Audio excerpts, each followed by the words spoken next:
then we can find that there is sudden rise in rate of respiration. And after reaching that peak, then it also starts declining. And such pattern of respiration is known as the climacteric pattern. And such pattern of respiration, in those commodities which we can find such pattern of respiration, we can call them the climacteric fruits. But in other groups of the fruits and vegetables, in which we cannot find such we cannot find such upsurge in the rate of respiration. There is either steady decline in the rate of respiration or there is constant rate of respiration. And such kind of the commodities are categorized as the non-climacteric fruits, non-climacteric vegetables. And it has been found that the rate of ethylene production also follows the pattern of the rate of respiration. Whenever there is increase in the rate of respiration, there is increase in the production, there is increase in the biosynthesis of ethylene. So in climacteric fruits, if we harvest them if we harvest at physiologically mature stage, what we find is that there is sudden rise in rate of respirations and there is production of ethylene, since there is autocatalytic system of ethylene production in such fruits and vegetables. That's why we can harvest them when they are fully mature but unripe stage. Just opposite to the climacteric fruits, in case of non-climacteric fruits and vegetables, just like the citrus, grape, where there is no sudden rise in rate of respiration after harvesting at physiologically mature stage. There is steady decline in rate of respiration. As a result, there is no production of the ethylene in the plant system after harvesting. That means there is no such system 2, mode of action of ethylene. There is no autocatalytic production systems of ethylene. That's why we must harvest such non-climacteric fruits when they are fully ripe on the tree. So, अब यिनीहरुलाई चाहिँ हामीले artificially चाहिँ राइपेनिङ गराउन पर्छ। जस्तो अहिलेको तपाईहरुलाई थाहा छ आज चाहिँ नि के रे आज पनि हिन्दू धर्मावलम्बीहरुको लागि चाहिँ अति महत्त्वपूर्ण दिन एकादशी। तपाईहरु धेरै व्रत बस्नु भएको छ होला। आस्था आज व्रत बसेको छ होला हो आस्था?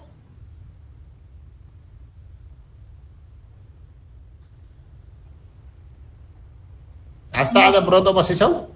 हैन सर। ओके, धेरै बस्छन्। जीवन कणेल बसे होला। जीवन बसेछौ व्रत आज? बसे हैन sir. Okay. When there are certain days when there is the huge demand of fruits and vegetables. हैन जस्तो चाहिँ के रे 16 श्राद्धमा अथवा चाहिँ दशैं तिहारमा जहाँ चाहिँ कोसेली लिएर जानु पर्यो, हामीले चाहिँ फलफुल चाहियो, पाकेको चाहिँ केरा चाहियो, तिमीले होलसेल मार्केटमा गयो भने त्यो दिन भन्दा अगाडि आर्टिफिशियल राइपेनिङ गरेको हुन्छ। So to meet the market demand, we have to manipulate the ripening process. There are certain chemicals with the help of which we can induce ripening, which we call the artificial ripening. Similarly, in non-climacteric fruits, I have told that, so just take the example of the orange, which are grown in more tropical condition. The TSS content is already reached.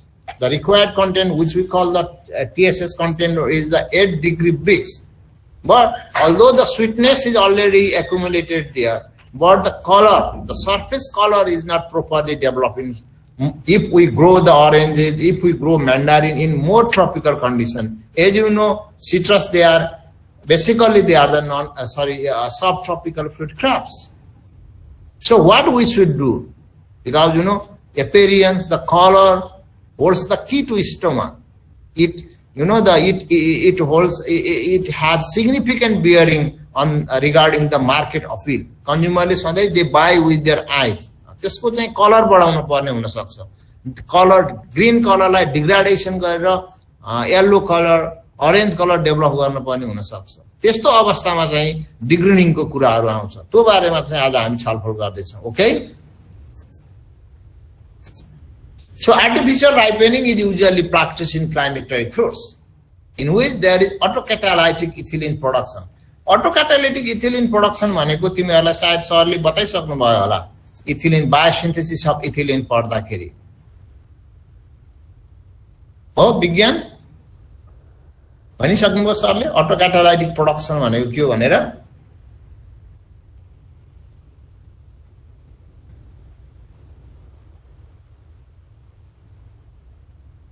Progina, are you there?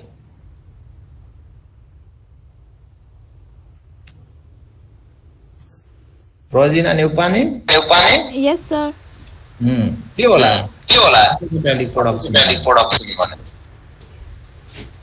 हजुर sir सुनिएन Auto catalytic ethylene भनेको के हो? Auto catalytic कसो थाहा नै भएन ओहो ethylene बायोसिन्थेसिस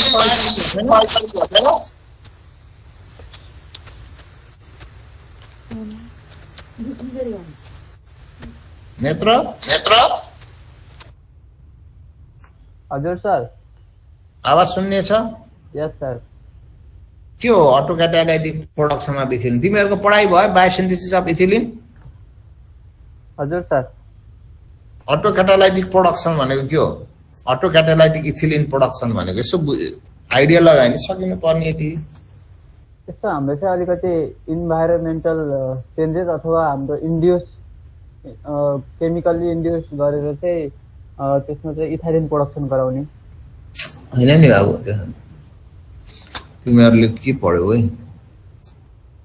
auto catalytic production भनेको के हो भन्दा एउटा थ्रेशोल्ड लेभलमा पुगिसकेपछि त्यसै आफैले चाहिँ नि त्यो सिस्टमले आफैले त्यहाँ बायोसिन्थेसिस हुन्छ अटो क्याटालाइटिक भनेछ नि त सिस्टम 2 र सिस्टम 1 पढ्नु पर्ने हो इथिलिन प्रोडक्सनमा त्यस्तो हुन्छ इन क्लाइमेटरी फ्रुट्स एउटा सर्टेन लेभलमा चाहिँ नि थ्रेशोल्ड लेभल जुन जसको मिट गरिसकेपछि इन्टरनल कन्सन्ट्रेसन देन आफ्टर हामीले हाल्नु पर्दैन त्यसैबाट क्लाइमेटरी फ्रुट्सहरुलाई पकाउनको लागि एकचोटी मात्रै इथिलिन हाले ट्रिटमेन्ट गरे हुन्छ तर नन क्लाइमेटरी फ्रुट्सहरुलाई डिग्रेडिङ गर्नको लागि एकचोटी मात्रै गरेर हुँदैन किनभने नन क्लाइमेटरी क्रप कमोडिटीहरुमा नन क्लाइमेटरी फ्रुट्सहरुमा autocatalytic ethylene production system lack हुन्छ हुँदैन त्यहाँ हाम्रो नेपाली जस्तो के नेपालीलाई पहिला बाटो बनाउनलाई पैसा दियो बाटो बनाइसक्यो बाटो फेरि बिग्रन्छ त्यसलाई रिपेयर गर्न पनि फेरि पैसा दिन पर्छ नन क्लाइमेटरी फ्रुट्स भनेको नेपाली जस्तो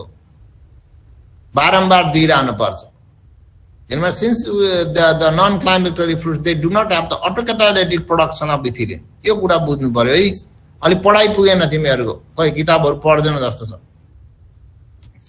So once the climacteric fruits are exposed to the supraoptimal level of ethylene, autocatalytic production occurs and initiates the climacteric rise. And as you know, most of the fruits, they are rich in carbohydrate. They are picked when they are fully mature and they are ripened after harvest. But in case of non-climacteric fruits, the ethylene will improve. The treatment with the ethylene will improve the color, which we call the degrading. So in degrading is the process of decomposing the green pigments in fruits, and we do the degrading usually by applying ethylene or other similar metabolic inducer to give a fruit its characteristic color as preferred by the consumer. So artificial ripening it is commonly practiced in climacteric fruits like banana, mango ma अहिले तिमीहरु लिएर हैन मा चाहिँ artificial ripening गरिन्छ apple मा तर degrading mostly it is practiced in the oranges. Both the degrading and ripening processes, they are carried out in the control room, in the special treating rooms with the controlled temperature and humidity. The amount of ethylene for the degrading and for the artificial ripening, it depends on the type of cultivars. It depends on the maturity stage of the commodity. It depends on the temperature of the room where we do the treatment, and also the method of application. There are so many methods of application. But in case of climacteric fruits, the threshold level of ethylene is 0.2 to 1 ppm depending on the commodity. Of threshold level भनेको के हो भने नामले तिमीले बुझिसक्यो होला threshold level भनेको that is the internal concentration inside the fruit which trigger the autocatalytic production of the ethylene. And so as to attain जस्तो अत्यम मैले भने threshold level of ethylene चाहिँ 0.2 to 1 ppm भने यसको अर्थ तिमीले 0.2 to 1 ppm को ethylene बजारबाट लिएर आएर यो ट्रिटमेन्ट गर्ने हो चाहिँ यो चाहिँ हैन यो चाहिँ इन्टरनल कन्सन्ट्रेसन हो नि त तर आउटसाइडले हामीले एप्लिकेसन गरिन्छ एक्सोजिनियस एप्लाई गरिन्छ त्यसैभएर so as to attain this threshold level of 0.2 to 1 ppm more than 100 fold concentration of ethylene should be applied from the outside but you should always keep in mind that ethylene must be applied at the lowest possible level and the shortest possible time धेरै period राख्यो भने छिटो फेरि राइपेनिङ गराउँछ छिटो राइपेनिङ गराउनुको कुरा बुझिहाल्नु जति छिटो राइपेनिङ हुन्छ राइपेनिङ इज द अनसेट अफ सेनेसेन्स छिटो कुहिन्छ फेरि त्यो कुरा पनि बुझ्न पर्छ सो द टेम्परेचर चाहिँ इन जनरल डिग्रेडिङ को लागि र चाहिने यो आर्टिफिशियल राइपेनिङ को लागि 25 to 30 degree Celsius is the temperature In case of non-climatic fruits like the citrus, lemon, grapefruit, oranges, the degrading is done by exposing the commodity to 1 to 10 ppm ethylene for 1 to 5 days. Actually, this process, that is exposure to ethylene, stimulates the removal of the chlorophyll and exposure of the yellow or orange pigment depending on the cultivar. So, यो कुरा चाहिँ तिमीले बुझ्नु पर्छ हजुर slide change भएको छैन slide change भएन ल यस्तो भयो भने अब चाहिँ आयो होला हो नानी आयो अहिले चाहिँ अहिले आयो उ गर्यो भने आउँदैन स्लाइड मोडमा राख्यो भने के गर्ने अब नेपालको इन्टरनेट ल यो भनिहाल है यस्तो केही भयो भने ट्याक्क रेस्पोन्स गरिहाल्नु सर यो भन्दा अगाडिको देखाउनु न अलि ल 9 को 9 को ल यही हो मैले थ्रेसोल्ड कन्सन्ट्रेसनको कुरा गरेँ यो चाहिँ सार्न त पर्दैन जति भने पनि पाइन्छ यस्तो आर्टिकल बुझ अहिले एउटा म देखाउँछु यो चाहिँ यो मेरो मास्टर्सको एउटा स्टुडेन्टले गरेको रिसर्चको 2016 मा गरेको रहेछ अहिले यो पनि भाइ पनि उता पढाउँछ तता पूर्वाञ्चलमा लगाएर उनले चाहिँ इथेनोलको डिफरेन्ट कन्सन्ट्रेसन चाहिँ एप्लाई गरेको थियो आर्टिफिशियल राइपेनिङ गरेको यहाँ बनाउनमा यो रामपुरमै गरेको यो कलर स्कोरिङ चार्ट चाहिँ उसले गरेको कन्ट्रोलमा चाहिँ लगाएर 10 दिनमा पुग्दाखेरि स्टोरेज भएको 10 दिनमा पुग्दाखेरि जम्मा उसको चाहिँ कलर स्कोरिङ चाहिँ 5.5 भएको थियो जबकि इथेनोल 1000 ppm ले ट्रिटमेन्ट गरेकोमा चाहिँ 7.75 गयो मान्छेले के बतायो भन्दाखेरि इथेनोल भनेको त थाहा छ तिमीहरुलाई थाहा छ इथेनोल भनेको सुनेको थियौ पहिला नमराज भुसाल हजुर सर के हो इथेनोल भनेको भन बाबु यो आर्टिफिशियल राइपेनिङ गराउने होला सर त्यो त हो चीज चाहिँ के हो त्यसले के गराउँछ के खास त्यसले के दिन्छ तिमीले भात त खानी भातले हामीलाई दिने कार्बोहाइड्रेट भने जस्तै इथेनोलले के दिन्छ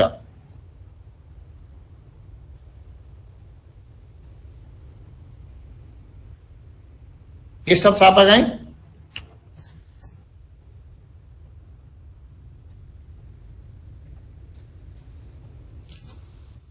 Keshav Chapagain are you there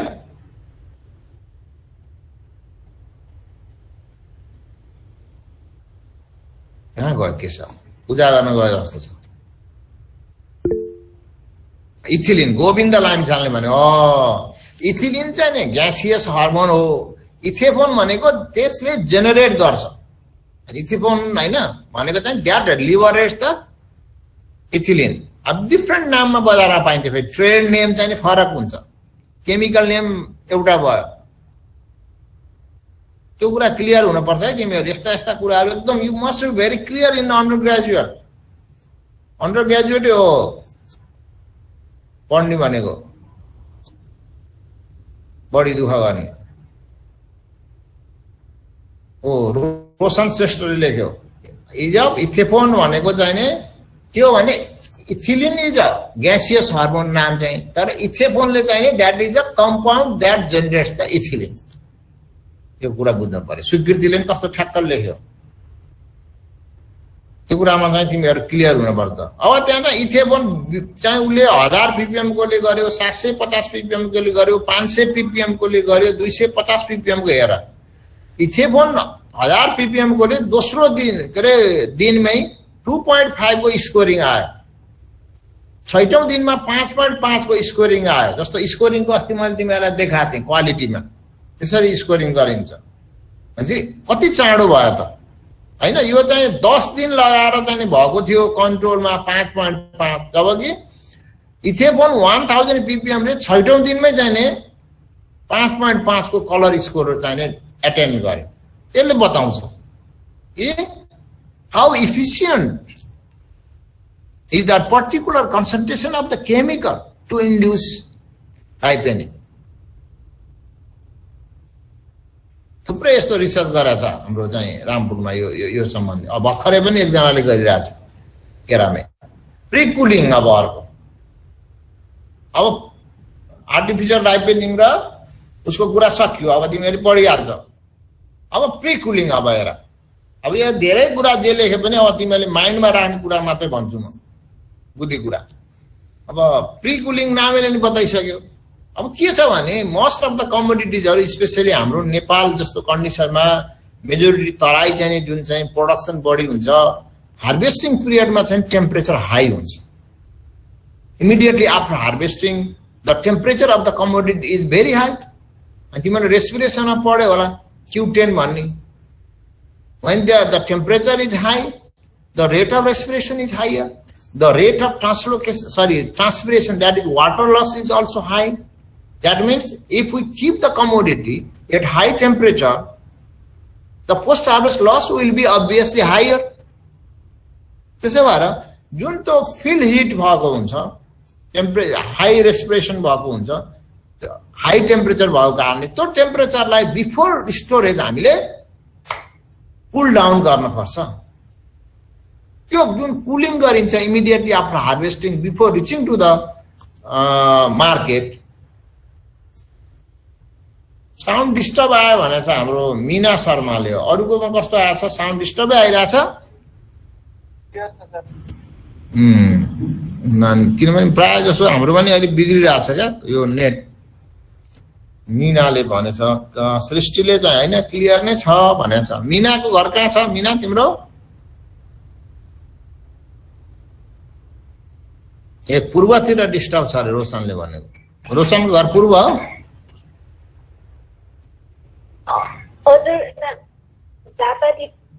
ए मीनाको झापा हो घर? एकदम डिस्टर्ब हो थाहा भइहाल्यो। ओके गुड गुड त हैन, जस तिमीले इन्फर्म गरेको चाहिँ गुड हो भनेको। डिस्टर्ब हुनु गुड हैन।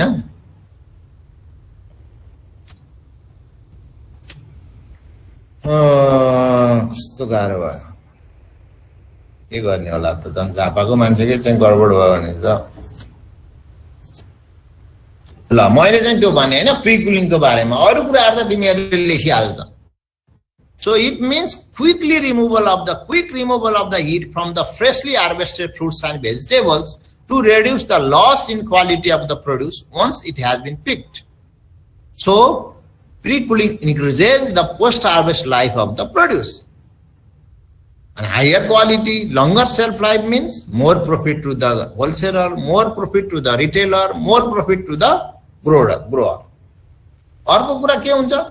टेम्परेचर लो हुने बित्तिकै अब एकदमै सजिलो छ नि प्रिन्सिपल हैन। तिमीले why you keep your दाल तरकारी that is remain after eating your breakfast or the dinner किन फ्रिजमा राखेको?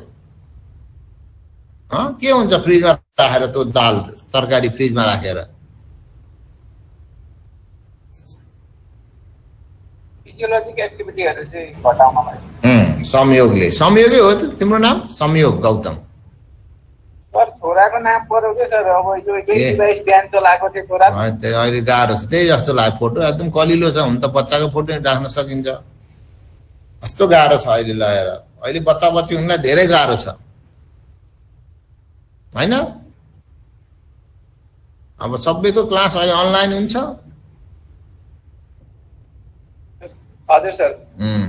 के छ भन्दा लो टेम्परेचर हुने बित्तिकै एउटा त हैन कुरा आयो, रेट अफ रेस्पिरेसन कम हुन्छ। रेट अफ रेस्पिरेसन भएपछि पोस्ट हार्वेस्ट लाइफ चाहिँ इन्हान्स हुन्छ। अर्को कुरो लो टेम्परेचर हुनासाथ जुन microbes which are responsible for the the deterioration तिनीहरुको एक्टिभिटी कम हुन्छ, तिनीहरुको रिप्रोडक्सन रेट कम हुन्छ हैन। रिप्रोडक्सन नम्बर अफ माइक्रो अर्गानिजम्सहरु जुन बढ्छ बाइ रिप्रोडक्सन त्यो पनि कम हुने भयो।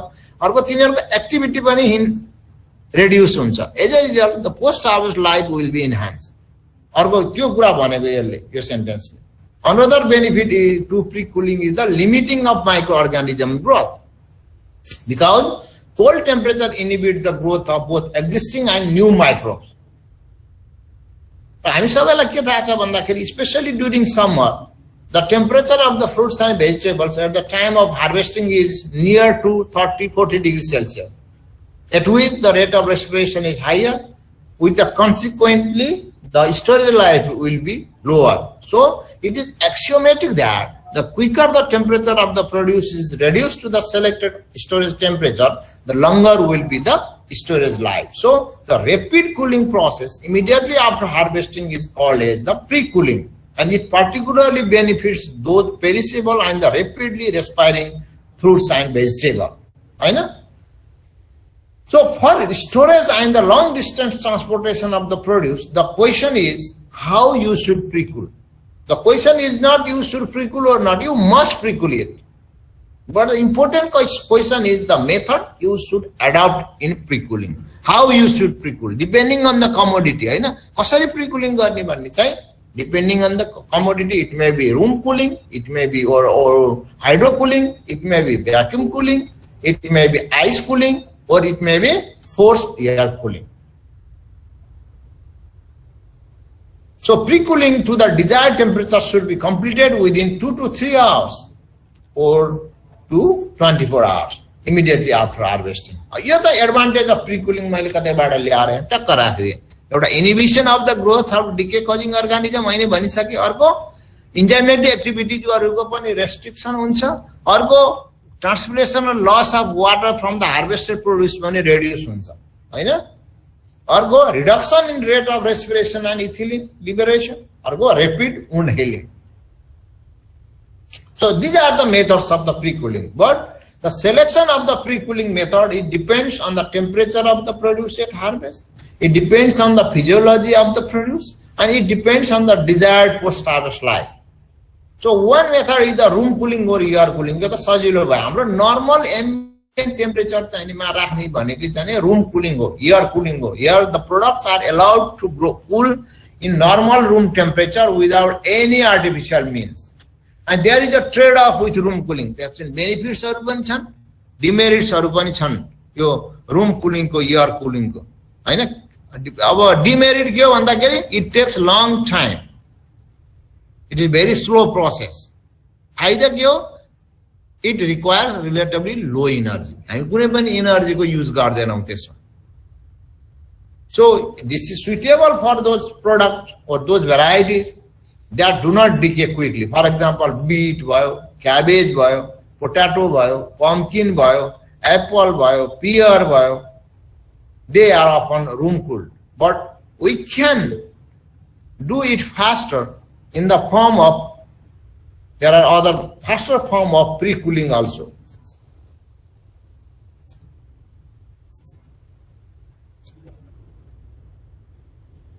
Someone is waiting. Let him to join भन्नुभयो हाम्रो गौतम जीले ल है। विज्ञानले चाहिँ सोध्नुभयो कि सर हार्भेस्ट गरेको कति टाइम भित्र प्री कुलिङ गर्न पर्छ? अहिले मैले भनिसके त्यो चाहिँ हैन, 2 घण्टा देखि 4 घण्टा भित्र मोस्ट अफ द कमोडिटिजलाई जति छिटो गरे त्यति राम्रो पोस्ट हार्भेस्ट लाइफ। ओके, अब अरु त्यतिले पुगेन, रूम कुलिङ मात्रै गएर पुगेन, नेचुरली राखेर भने जस्तो लाग्छ भने हामीले पोस्ट एयर कुलिङ गर्न पर्छ हैन। जस्तो पोस्ट एयर कुलिङ भनेको यस्तो हो, रूम भित्र यसरी राख्यो अनि हावाको बहाव बनाइदियो। जस्तो तपाईहरु वनस्पति उद्योग के रे वनस्पति घिउ उद्योगमा म जाँदाखेरि पहिला हामी स्कुल पढ्ने बेलामा हेटौडाको औद्योगिक क्षेत्रमा चाहिँ शान्ति वनस्पति घिउ उद्योगमा जाँदाखेरि यस्तो पोस्ट एयर कुलिङ चिसो हावा चाहिँ एउटा रुममा राखिदियो के, त्यस्तोमा गइयो थियो। त्यही हो post air cooling भनेको। Here it is removing the heat by creating pressure differential across the product, and drawing cold air through the product packaging. This method is also called as blast cooling. यसमा चाहिँ के गरिन्छ, the cold air is forced or passed through the packages and around each piece of the produce. जसरी यहाँ हेर, प्याकेजको वरिपरिबाट चिसो हावालाई बहन दिइन्छ। र इन जनरल एप्पल्स, एप्रिकट्स, हैन, एभोकाडोज, पेपर्स, ब्रोकाउली, क्याबेज, काउलीफ्लावर, हैन, कुकुम्बरहरु चाहिँ लाई चाहिँ फोर्स एयर कुलिङ गरिन्छ। So air it is generally 75 to 90% faster than the room cooling. किनभने air, cold air is forced to flow for rapid heat removal. So it is most appropriate in a dry climate.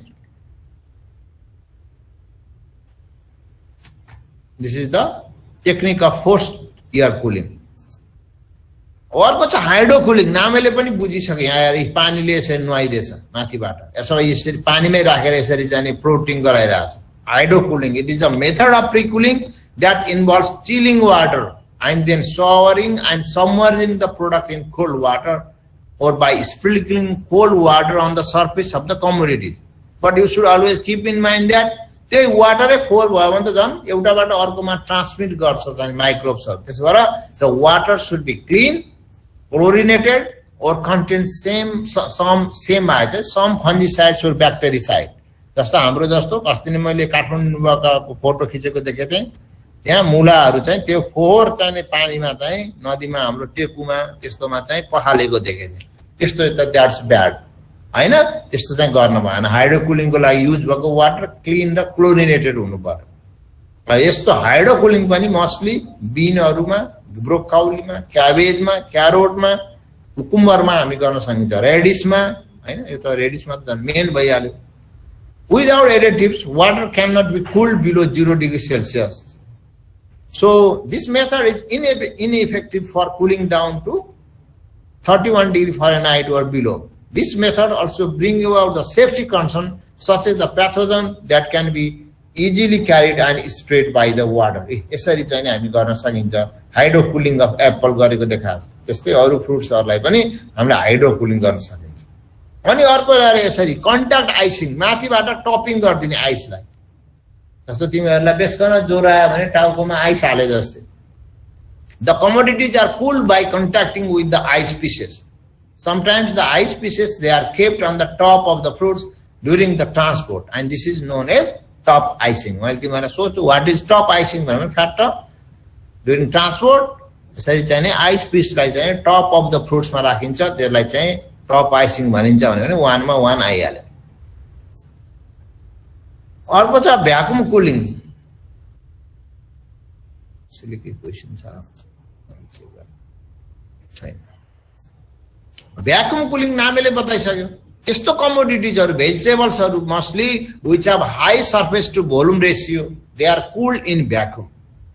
For example lettuce, in vacuum there is severe loss of moisture. To avoid this, the vegetables should be either they should be watered either before or after passing into the vacuum. हैन, पानी spray गर्नुपर्छ किन भन्दाखेरि water loss चाहिँ बढी हुन्छ। So the rate of cooling depends on the surface to volume ratio of the commodity. Mainly those vegetables which have high surface to volume ratio, they are cooled faster than the fruits. र तिमीहरु थाहा पाइहाल्यौ vacuum कुलिङको principal भनेको it is the based on the principle of latent heat of vaporization of water, and it is very rapid method of pre-cooling and energy efficient method too. Here the vacuum is created in an airtight chamber by evacuation of the air. यस्तो हुन्छ एउटा फोटोमा मैले देखा यसरी यसरी भित्र राखिन्छ च्याम्बर, यसरी माथि तल हेर, यो चाहिँ भ्याकुम कुलिङ गर्यो हैन। यसमा चाहिँ के गरिन्छ भने प्रेसर चाहिँ रिड्युस गरिन्छ। एट रिड्युस प्रेसर तिमीलाई थाहा छ water on the surface of the produce rapidly evaporates and that will remove the field heat. यसरी चाहिँ गरिन्छ। Generally the stem, leafy and flower type vegetables can be cooled by this method. यहाँ leafy vegetables हरुलाई यसरी vacuum cooling गरिएको छ। अर्को हुन्छ इभापोरेटिभ cooling यस्तो हुन्छ यसमा चाहिँ in this case dry air with low RH low relative humidity is pass through the surface of the commodities and जब चाहिँ लो ह्युमिडिटी भएको ड्राई एयरहरू पास हुन्छ के हुन्छ त्यहाँबाट वाटर लस हुन्छ वाटर लस हुँदा कुलिङ हुन्छ the commodities are cooled as they lose water to the environment यति सजिलो छ यहाँ देखाइरहेको छ इभापोरेटिभ कुलिङ अब अर्को चाहिँ नि ओभरनाइट कुलिङ हाम्रो जस्तो काठमाडौँको भेगतिर गर्ने चाहिँ हैन बेलुका चाहिँ ल्याएर राख्छ रातभरि चिसो हुन्छ जहाँ चाहिँ नि नाइट चाहिँ नि कोल्ड हुन्छ स्पेशली टेम्परेट एरियाजहरू टेम्परेट कन्ट्रिजहरूमा चाहिँ के गरिन्छ भन्दा harvested commodity is kept overnight in an open air for cooling जस्तै हाम्रै घरतिर पनि तिमीहरूले हैन राति चिसो हुन्छ भनेर नाङ्लोमा चाहिँ तरकारी बाहिर राख्ने चलन छ चिसो भयो भने त्यसको पोस्ट हार्भेस्टलाई बढ्छ हैन जस्तो काठमाडौँतिर पनि के गर्नुहुन्छ त्यहाँको किसानहरूले भने बेलुकी तरकारीहरू सबै मुठो छुटो पार्यो अनि बाहिर राख्यो अनि भोलिपल्ट बिहान बोकेर लगेर बेच्नुहुन्छ त्यो पनि ओभरनाइट कुलिङ हो यो चाहिँ तिमीहरूले हेर है फ्रुट म्याङ्गो फ्रुट ट्री कुलिङको स्लाइड सेयर www.slideshare.net यसमा गयो भने तिमीहरूले एकदमै राम्रो लाग्यो मलाई मैले नि हेरेँ तिमीहरूले नि हेर्नु यो हैन प्री कुलिङ टेम्परेचरहरूको बारेमा थोरै ध्यान दिएको छ हैन जस्तो पोटाटोलाई 5 to 9 डिग्री सेल्सियसमा ग्रेपलाई 1 to 4 डिग्री सेल्सियसमा बनाना म्याङ्गो टोमेटोलाई चाहिँ 10 डिग्री सेल्सियसमा भन्ने कुरा आयो अब वाक्सिङ अब अर्को तिमीहरूले अहिले विदेशबाट आएको स्याउहरू हेर त कस्तो चाहिँ चिल्लो खाउँ लाग्ने हैन त्यहाँको ग्रेपहरू हेर हैन चाइनिज स्याउ भन्छ ल्यायो राख्यो 1 महिनासम्म नि केही हुँदैन किन होला नखाइकन राख्यो भने यस्तो वाक्सिङ गरेको हुन्छ खाउँ लाग्ने बनाएको हुन्छ हेर यसरी चाहिँ वासिङ पनि अनि वाक्सिङ गर्छ त्यसपछि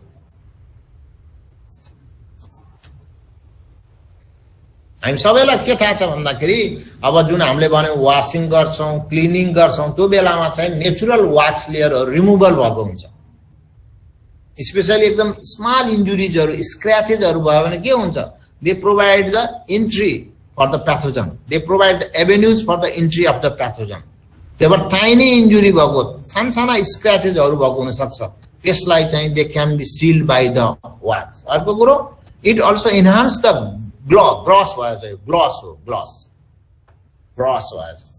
of the fruits and vegetables. So there are so many commercial formulations available nowadays that contain polyethylene, synthetic resin materials, emulsifying and wetting agents, and they are very popular.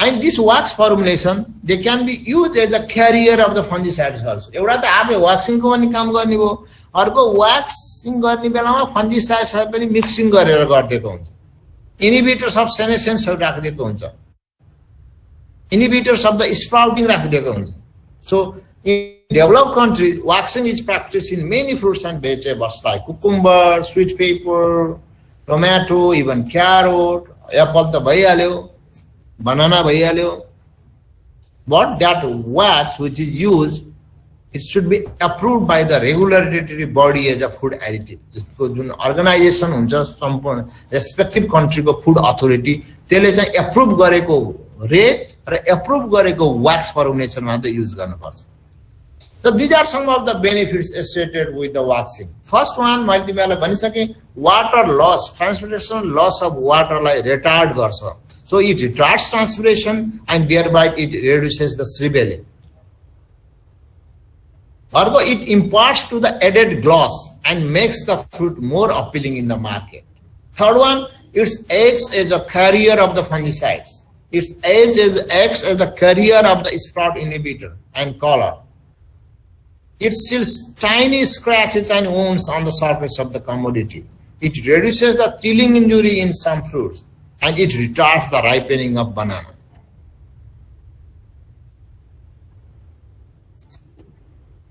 So there are so many waxes available in the market. Animal waxes also, just honey wax, bee wax, सिल्याक वाक्सहरू आइरहेको छ, त्यस्तै vegetable वाक्सेसहरू छ बजारमा, त्यस्तै mineral र synthetic वाक्सेसहरू छ।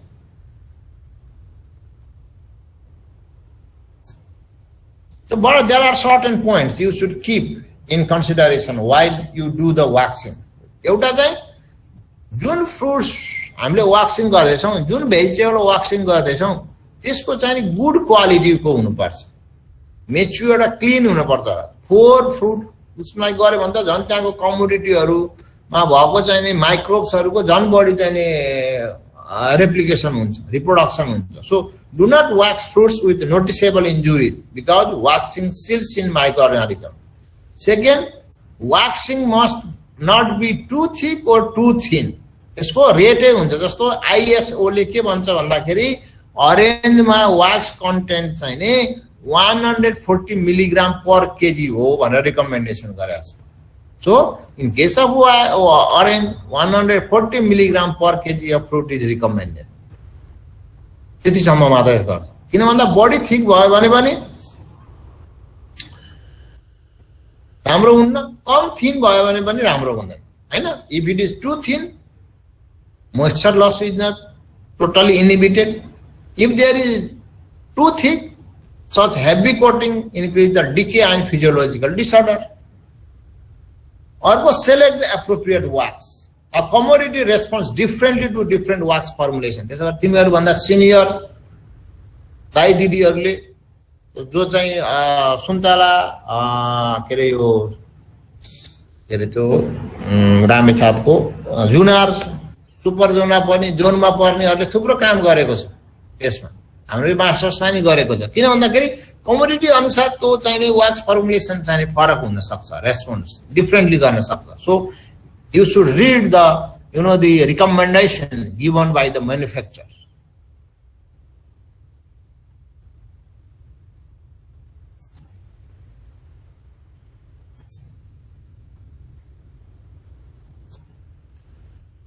While waxing, the surface of the fruit should be free of moisture. Pani बसेको हुनु हुँदैन at the time of the waxing. Water on the surface will dilute the wax. त्यो कुरा चाहिँ विचार गर्नु पर्यो। अर्को, let the wax on the fruit surface dry thoroughly and immediately after waxing. Drying हुन दिनु पर्यो immediately after waxing. अर्को, waxing का थुप्रै मेथडहरु छ, तिमीले अहिले भर्खर गुगल सर्च गरेर हेर्न सक्छौ। डिपिङ गर्ने, फोम waxing गर्ने, अहिले सुरुको चाहिँ फोटोमा तिमीले देख्यौ होला स्प्रे waxing गर्ने, ब्रश waxing गर्न सकिन्छ। यस्तो कम मेथड्सहरु छन् waxing को।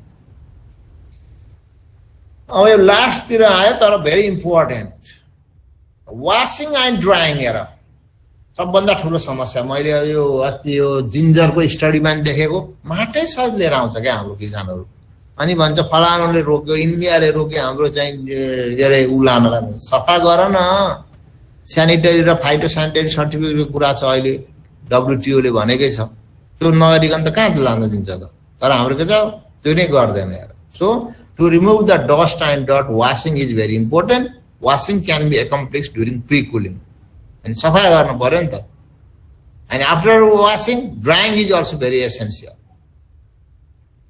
जस्तो त्यसको लागि डिसइन्फेक्टेन्टहरु पनि तोक्दिएको छ, सोडियम हाइपोक्लोराइडहरु युज गर्न सकिन्छ हैन। यो पोहोर साल हो के तिमीहरु भन्दा अझै एकजना नानीले काम गरेछ हाम्रो देवकोटाले के नि उसमा के रे यो जुनारमा यो सोडियम हाइपोक्लोराइडको युज गरेर, जुन अहिले के आछ भन्दाखेरि जुनारहरुलाई चाहिँ त्यो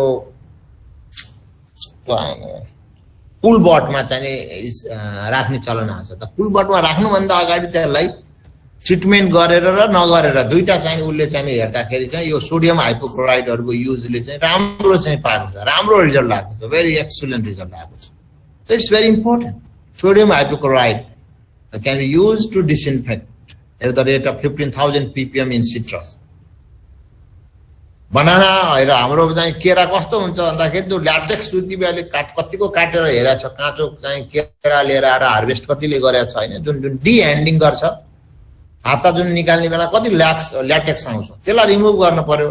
अहिले आँप हेरेन हाम्रो काठमाडौँबाट के रे इन्डियाबाट ल्याएको चाहिँ मैले अस्ति होलसेल मार्केटमा हेरेको कस्तो सफा छ यो इन्डियाबाट आएको आँप हो भन्थ्यो हाम्रो आँपहरू फोहोर छ क्या टाटापटा लागेको छ टाटापाटा बसेको छ ल्याटेक्सको कारणले किनभने त्यो ल्याटेक्स हामीले रिमुभ गरेनौँ क्या द्याट्स भेरी इम्पोर्टेन्ट त्यो bananas are usually wash to remove the dot बनानाको हेरेर एउटा राम्रो भिडियो छ पोस्ट हार्भेस्टको कस्तो कसरी गर्दो रहेछ अरू देशहरूमा त्यसैहरूको हेर्दै खाउँ लाग्ने जस्तो हुन्छ त हाम्रो त होइन घरिने सहित बजारमा ल्या हुन्छ हाने हुन्छ के यस्तो ताल छ and they are treated with the fungicide. Tara? हजुर हाम्रो क्लास छ अब 2 बजेबाट ओके ल आजलाई त्यसमा यहाँ रोके कसले भन्यौ भन त के नाम तिम्रो सकुना सपना सकुना नेपाल ए सकुना नेपाल ल हो इन्फर्मेसन दियो थ्यांक यू ल त्यसो भए हामी नेक्स्ट क्लास चाहिने मा चाहिँ भेट